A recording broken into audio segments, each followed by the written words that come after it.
Okay, so back to these: construction, forestry, mining, utilities. Well, you can kind of see, maybe, that these are jobs, you can tell me if you disagree, but these seem to me to be jobs that might require more physical strength. That would certainly be the case in forestry and mining and construction, and likely in utility work too. So, and then they're also thing-like jobs, right? So these aren't, you know, there's not a lot of value on fostering close human relationships in these sorts of occupations, you know.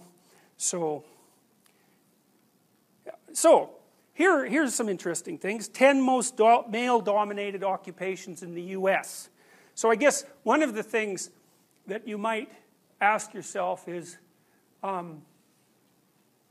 would you be interested in a job like this? So hypothetically, men are more interested in jobs like this than women.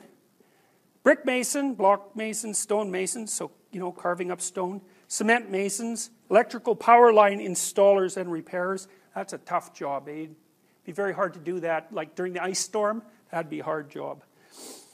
Carpet, floor, and tile installers, heating, air conditioning, refrigeration mechanics, structure, iron, and rebar workers, bus and truck mechanics and diesel engine specialists, miscellaneous vehicle and mobile equipment mechanics, tool and die makers, and roofers. So, and those are overwhelmingly male, right? If you look on the right-hand column there isn't even 1% of the total number of women in those occupations isn't even 1%.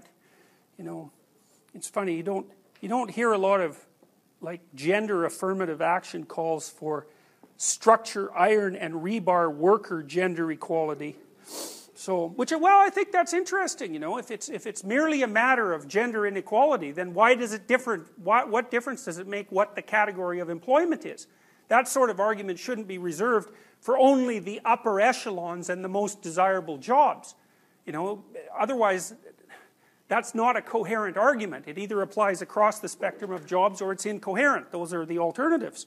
So here's the 10 most female-dominated occupations in the U.S. It's still secretaries and administrative assistants. Now, you know, that was the most common female job in the 1950s, and it is still overwhelmingly the most common female job. So that's quite interesting, and although it's incredibly dominated by women. So, you know, is that a good thing or a bad thing? It's like, it's not that easy to tell. Childcare workers, well, that doesn't really come as much of a surprise, but it is notable. And one of the things you see in the Scandinavian countries, for example, it's pretty much related to this, is that there's a 20-to-1 difference men versus women in engineering, and there's a 20-to-1 women versus men difference in nursing. So, and the Scandinavian governments every now and then go through a fit of enthusiasm about attracting more women into engineering, and so they, you know, crank up their social engineering and their information about how desirable a profession that is, and then the proportion of women who go into engineering rises slightly, not very much, and then as soon as they stop, you know, pushing it hard, it just drops right back down to 5%. Teacher assistants, registered nurses, bookkeeping, accounting and auditing clerks, maid and housekeeping cleaners, nursing, psychiatric and home health aides, personal and home care aides, and general office clerks. So that's where the bulk of women are that's where the bulk of the female-dominated occupations are. So, let's see now, did I cover all those things? Yeah, I did. So, I've been trying to figure this out for a long time, like what this agreeableness thing is, and this is sort of what I've concluded.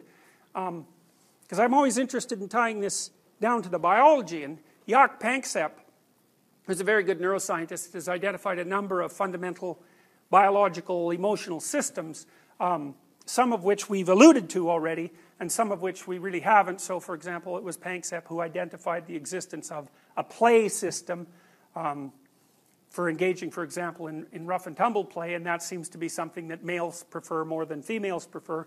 But he's also identified a care system, and you could think about that as the basic. There has to be a care system. I mean, for God's sake, we're mammals, right? I mean, the definition of a mammal is, well, first, the mammal is warm-blooded and has hair, but the next part of it is that the mammal is fed breast milk. And so, obviously, there's a dependent relationship there. And it's not only it's a dependent relationship, and it's a difficult dependent relationship.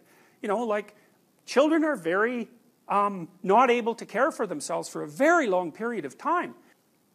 There has to be, well, it's foolish to even argue otherwise. People fall in love with their babies to a staggering degree, and the typical response of new parents is, well, I never knew it would be like this, because even if you're not interested in someone else's baby, you tend to be unbelievably interested in your own baby. And that's a good thing, because they're a lot of trouble. And so there's a system, a maternal system primarily, a care system.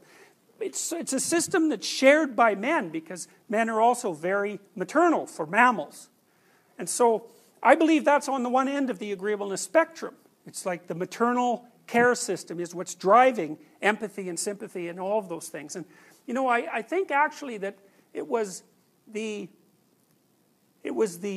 expansion of the maternal care system to include men that actually resulted in human beings' capability to pair bond.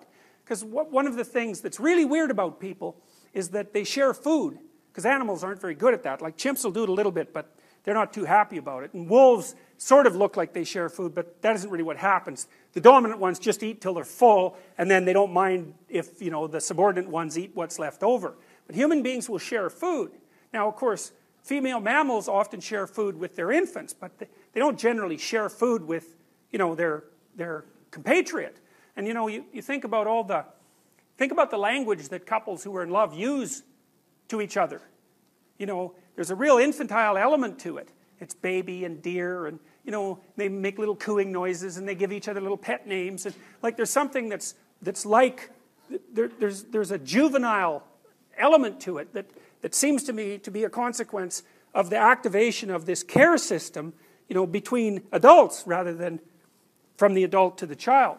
And so, anyways, then on the other end, well, there's a predatory aggression system, and I think that they've come together in evolutionary history to balance each other out. So both men and women are caring and predatory. Women more caring and less predatory, and men more predatory and less caring. But both genders have both capacities within them. And I think they've evolved so that they're mutually inhibitory. So that a predatory male is not that likely to kill infants, whereas and fairly likely to care for them. Now there are exceptions to this, you know, and they're not trivial. So for example, stepchildren are much more likely to be killed, especially if they're under 2. You are at 100 times more risk for abuse from a step-parent than you are from a natural parent.